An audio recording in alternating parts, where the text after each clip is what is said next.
Nem nada disso. Sim, em história, nós estamos acostumados com todas esses volumes, essas coisas, e é isso que nós vemos. É mais fácil mudar a causa da história do que mudar uma causa na história. Entendem? Sim, é exatamente isso. Mas a pergunta que eu quero te fazer tem a ver com o seu assunto. Não é você que está trabalhando com Moçambique? Sim. Então, o que te fez estudar isso? Você é do mesmo grupo étnico? E nesse grupo étnico, como é que nós sabemos que você não vai demonstrar nenhum viés dentro do grupo?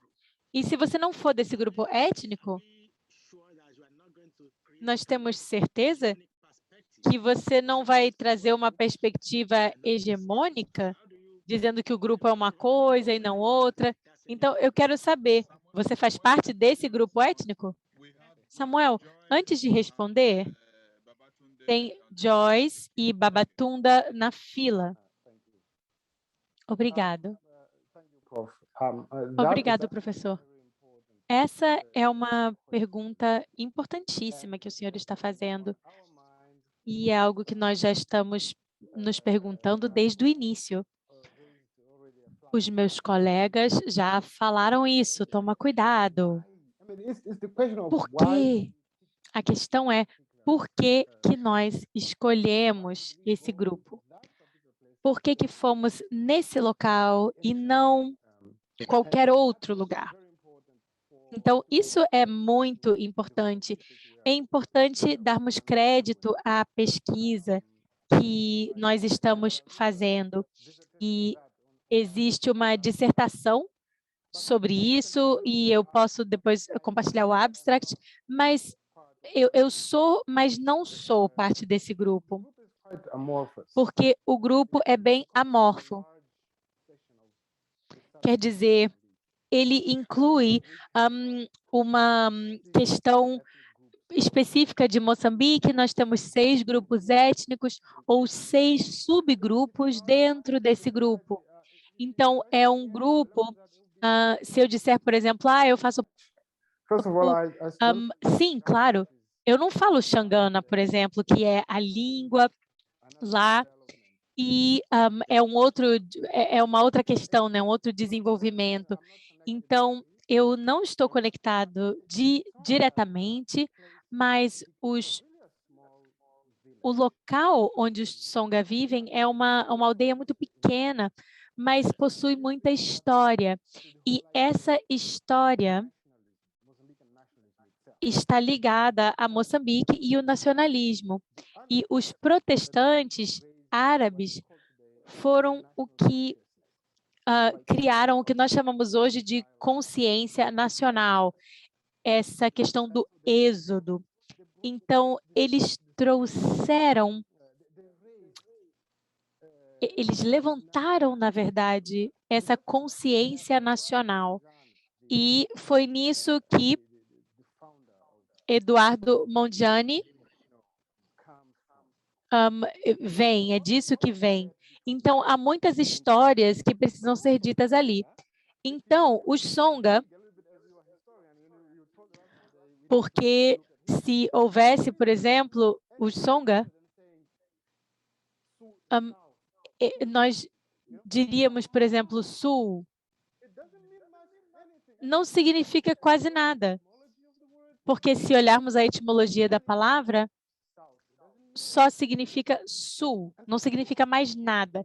Então, quem é que inventou, trouxe essa palavra Songa e tornou ela relevante dentro da academia? Foi um antropólogo, um entomologista chamado Henry Junot. Ele foi a primeira pessoa em 1890 a fazer uma pesquisa ampla sobre os Songa. Então, Tsonga, na verdade, foi uma criação da maneira do Ocidente, da Europa e da África. Eram refugiados que vinham de parte da Suíça. E eles eram missionários, mas ao mesmo tempo também eram refugiados. Então, também se misturaram aos refugiados da região de Gaza. Então, é algo muito fantástico que temos aqui. E é algo que se mistura ao propósito, e existe um movimento também. Então, tem muito a ser dito a esse respeito. Então, a pergunta seria, por que Tung?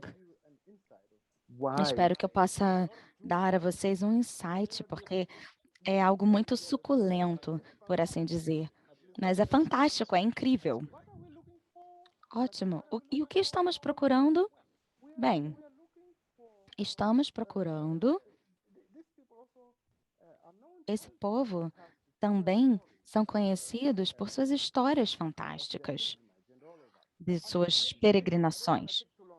Então, não quero me demorar, me alongar muito a esse respeito, me perdoem. Eu fico empolgado quando eu começo a falar sobre esse assunto e não consigo me conter, na verdade.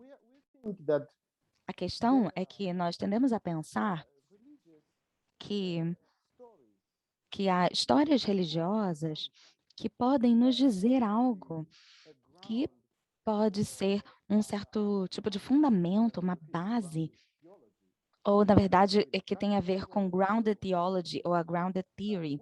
É nessa direção que estamos caminhando. Precisamos poder dizer algo, construir algo para os Tsunga, para as histórias religiosas desse povo. Ok, muito obrigado, Samuel. Na realidade, o que você está trazendo é você está abrindo o nosso apetite. Na realidade, é muito bom o que você está trazendo. Acho que vai ser uma contribuição muito original a que você traz. Então, você está de parabéns, juntamente com o seu grupo, com a sua equipe. E vai ser muito interessante trazer isso para Moçambique, sobre os Tsunga. E, na realidade, na África do Sul também, as respostas estão em todos os lugares. Não há limites, não há fronteiras. Fê, também gostaria de compartilhar um pouco sobre a fé moçambicana. E, na realidade, tem uma comida chamada macamba, que é bem nutritiva do povo Tsunga. Tenho certeza que não é tão bom quanto o arroz de jillof. Joyce, você gostaria de comentar? Sim, muito obrigada. Obrigada pela oportunidade de fazer a minha pergunta. Em primeiro lugar, gostaria de agradecer o professor Adesina pela sua apresentação. Foi muito interessante. E o senhor colocou diversas perguntas, diversas questões. Por exemplo, qual é a política por trás da pesquisa? E existe uma referência a vozes sagradas. Eu gostaria de ouvir mais a respeito. Na realidade, uma das questões que eu estava discutindo era sobre a qualidade da voz dele quando eu estava comentando com o Samuel. Sempre há vozes quando desenvolvemos conceitos. Não tem como caminharmos ou termos um posicionamento. Sempre há uma posição da onde você começa. E a questão é que nós começamos cada vez mais a permitir que não há pesquisa, na verdade, sem política. A gente apenas tenta permitir que os nossos posicionamentos possam ir se desintegrando. Você entra no campo e não se trata de certas coisas que ocorreram no tempo que levaram ao momento atual. A política é um assunto delicado e existem políticas que têm a ver com os materiais, com os recursos obtidos, ou seja, tudo se trata de política. O que precisamos fazer é termos cuidado, cautela, para que as políticas não nos impeçam de fazer o nosso trabalho intelectual e sermos detidos no que fazemos como acadêmicos. Não sei se isso responde a sua pergunta. Sim, pode repetir? As vozes sagradas que eu estava perguntando. Quem tem as vozes sagradas? Deixa eu ver. Oquelo? Será que foi o Oquelo que falou das vozes sagradas? Que tipo de voz você ouve? Estamos falando sobre políticas, sobre vozes sagradas. De que tipo de vozes sagradas estamos falando? Porque teve uma situação que ocorreu em Ife, um pesquisadora, que estava pesquisando um povo tradicional, na verdade, tradições das sociedades. E ele disse ter ouvido da voz de Deus. E o que ele ouviu não foi bom. Então, ele abandonou a pesquisa. Então, existe uma diferença da pesquisa que você está fazendo como acadêmico e a sua existência religiosa. Muitas vezes, você acaba se afastando daquela pesquisa inicial que, para algumas pessoas, pode até ser inofensiva. No caso dele, ele ouviu a voz de Deus e ele falou, não, é isso, não é bom, então cada pesquisador precisa saber como vai conduzir a sua pesquisa.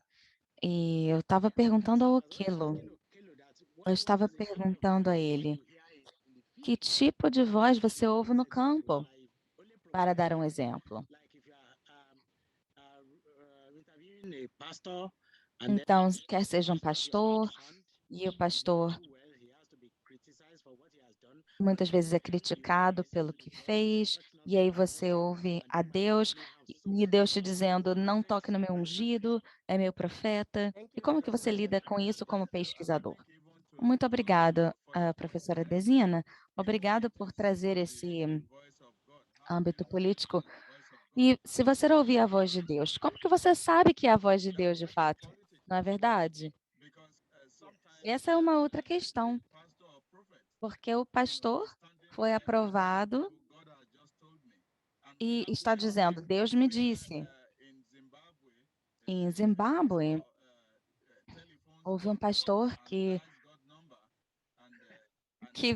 ele tem contato direto com Deus.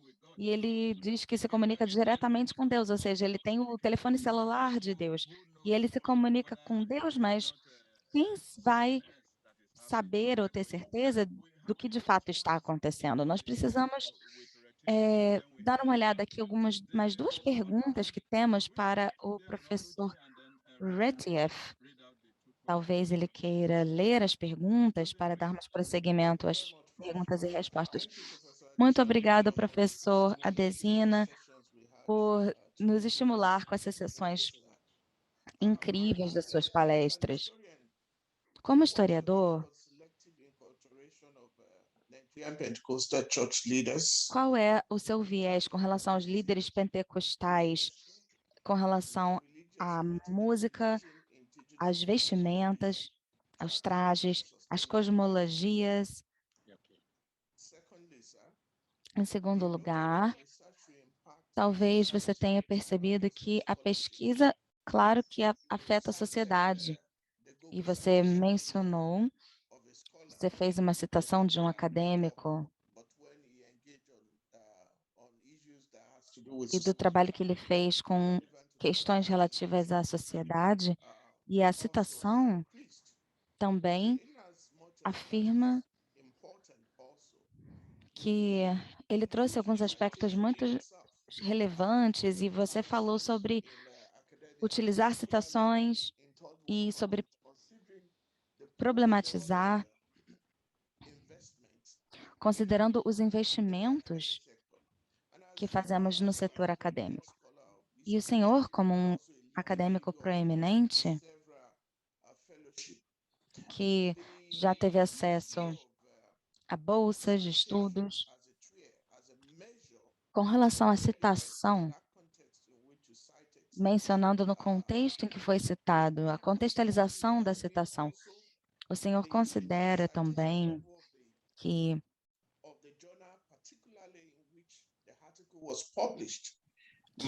a citação pode ter a ver, inclusive, com a revista, com o periódico acadêmico de onde essa citação vem, com esse contexto em que não só o contexto em que a pesquisa foi feita, mas a própria revista, o próprio periódico de artigos acadêmicos. Mesmo na Nigéria, nós não temos tantos fatores envolvidos. Como você lida com esse tipo de assunto como historiador? Obrigado, Babatunde. O que eu estava tentando explicar nesse momento não tem nada a ver com o apoio de financiamento que recebo, como já recebi de bolsas de estudos. Não tinha a ver com isso. Mas se você observar a minha publicação, no nosso setor, na nossa área de atuação, existem atores que são menos citados. Eu não estou tentando citar apenas pessoas que são populares ou amplamente citadas. Quando observamos o nível dos artigos citados, tem a ver com assuntos acadêmicos, socialmente engajados.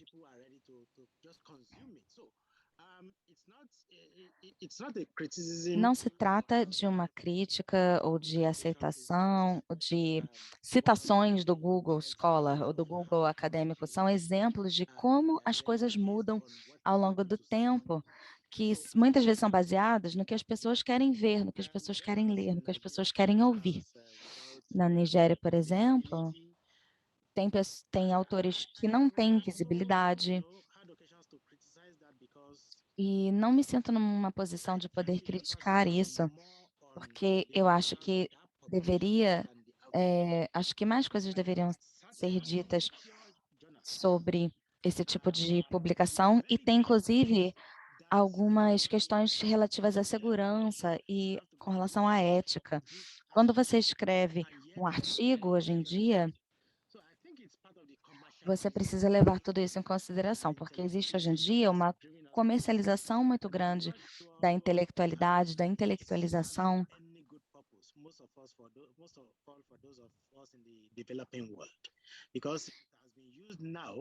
e muitas vezes, como parte das ferramentas hegemônicas de suprimir as vozes dissonantes, eles se utilizam de ferramentas como essa. Então, na minha opinião, eu não entro muito nesses índices com relação à seletividade. Se você observar as igrejas ortodoxas, eles têm muito a ver com a política.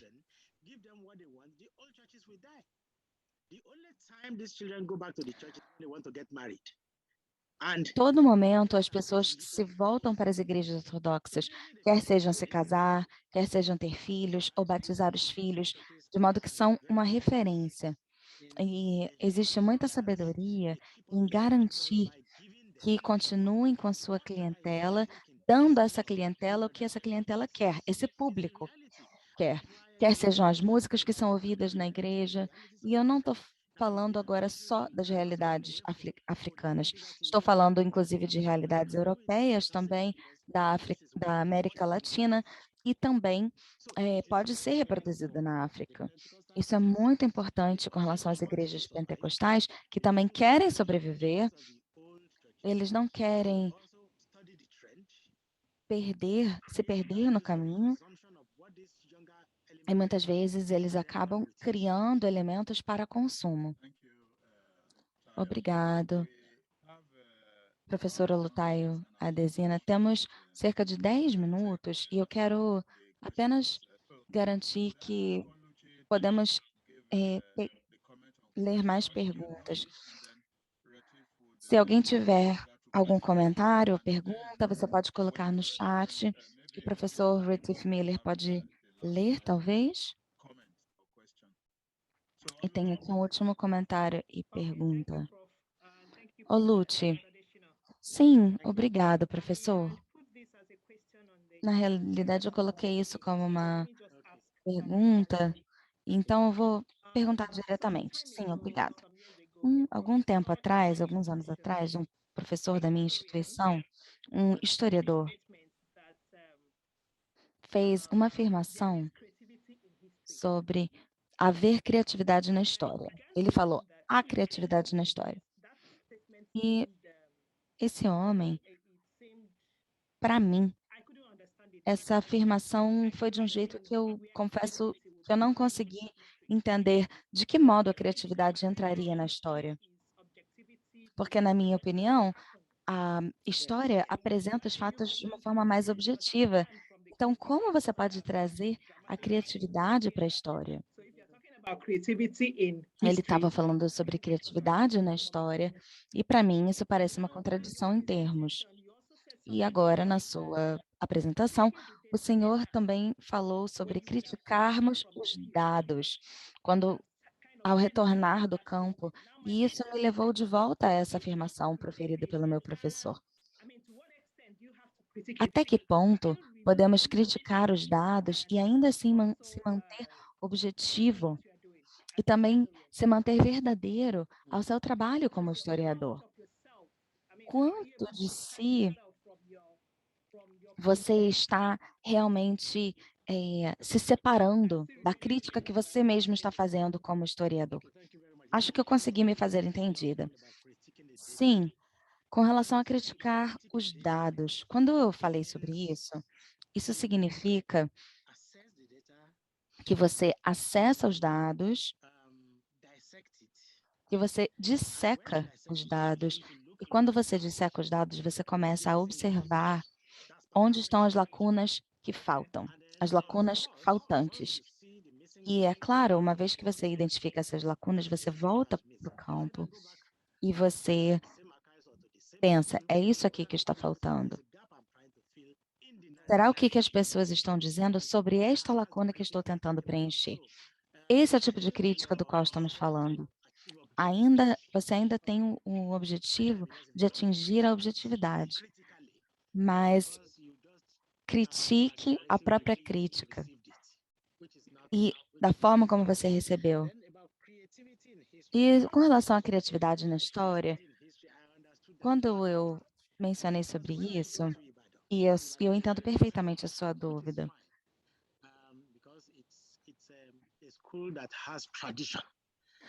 existe uma escola, a escola de história é uma escola muito tradicional. E quer seja teses, artigos escritos e diversos assuntos, diversos tópicos. Mas você olha às vezes para o mesmo assunto e você vira o assunto, olha para o assunto por outro ângulo. Por exemplo, uma das formas como você pode fazer isso é olhar para o mesmo tópico, por exemplo, história nigeriana, como um assunto. E esse assunto observa a história da Nigéria ontem e hoje. Digamos que esse seja o assunto. E aí alguém pode pegar esse assunto e dizer uma crítica da história da Nigéria no contexto específico do estruturalismo. Você pode ver que estamos falando sobre uma perspectiva diferente, uma perspectiva que mudou. De qual história estamos falando? Qual história do passado foi afetada ou influenciada pela estrutura de um programa que começou a olhar a história como um assunto inútil? Quando você olha para os dois, podem parecer iguais. Olha, eu gostaria de pedir desculpas por interromper, professor, mas é porque nós precisamos encerrar em 5 minutos. Então, eu vou passar para o Taio e vamos caminhar para o final dessa sessão. E tem alguns comentários aqui, tem uma pergunta do Rodian e eu acho que também do Félix. Bem, acho que no chat, na verdade, há alguns comentários em português. E eu acho que a Denise disse que poderia ler e interpretar diretamente. Então, eu vou ler. Vou para o canal de inglês ler a pergunta em inglês. Sim. Okay, so do we need to switch to English? All right, so switch to English, your interpretation. Okay, sim, a Denise está no canal do inglês. A Denise está no canal do inglês. Ela vai ler em inglês a pergunta que foi feita em português.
No, thank you very much, Obrigado, Edson, pela sua colocação. Excelente colocação, excelente comentário.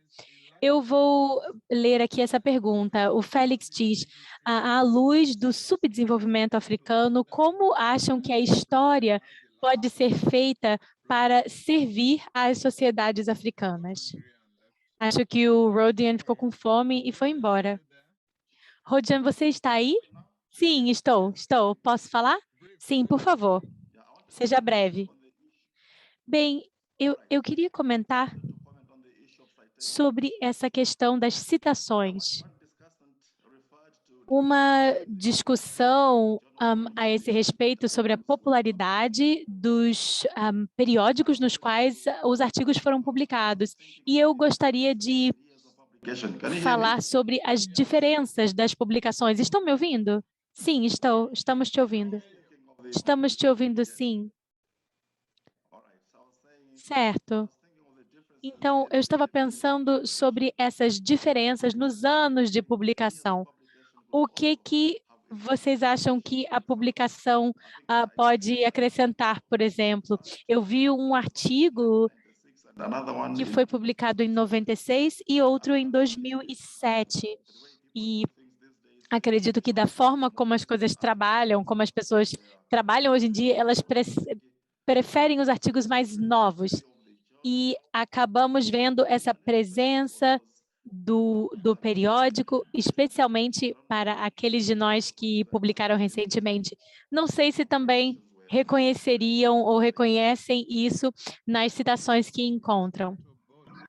Caio, poderia responder em 1 minuto, porque nós vamos ser expulsos aqui dessa sala em 1 minuto. Sim, Rodian, você está certo. Os canais, as formas de publicação são importantíssimas para garantir o acesso àquilo que nós estamos falando. Mas, claro, tudo conta, tudo faz sentido. Então, nós não vamos dizer, é isso mesmo, é isso que nós temos e é assim que tem que ser. Não, tudo na história, nós não somos unilineares aqui, tudo está na mesa. Isso, para a pergunta do Félix. Como a história serve às sociedades africanas? Abrindo a mente das pessoas, dando informação, tentando articular as posições, dando orientações do que era, do que é e como deve ser no futuro, já que entendemos o passado. Se nós não entendermos o passado, o nosso futuro está em risco. Então, a história, o estudo da história abre as nossas mentes. Excelente, Taio. Eu gostaria de só acrescentar uma coisa sobre objetividade e criatividade, aquela pergunta que teve. Acredito que a questão é quem está contando a história. É a história dele, é a história dela, é a história deles. Quer dizer, é a história de quem? De todo mundo? Cada uma delas vai ter uma perspectiva. Então, a questão de objetividade se torna extremamente subjetiva, depende de quem está contando a história e a partir de que locus social e locus histórico. Para que objetivo? Qual é o objetivo disso? Então, é isso. Muito obrigado, professor Adesina, por esses insights adicionais. Obrigado. Muito obrigado. Parabéns a todos. Obrigado. Acho que todos já estão de volta. Eu estou vendo que algumas pessoas ainda estão entrando, esperando seus vistos para poder entrar aqui na sala. Acho que todo mundo voltou. Todo mundo voltou. Muito obrigado. Espero que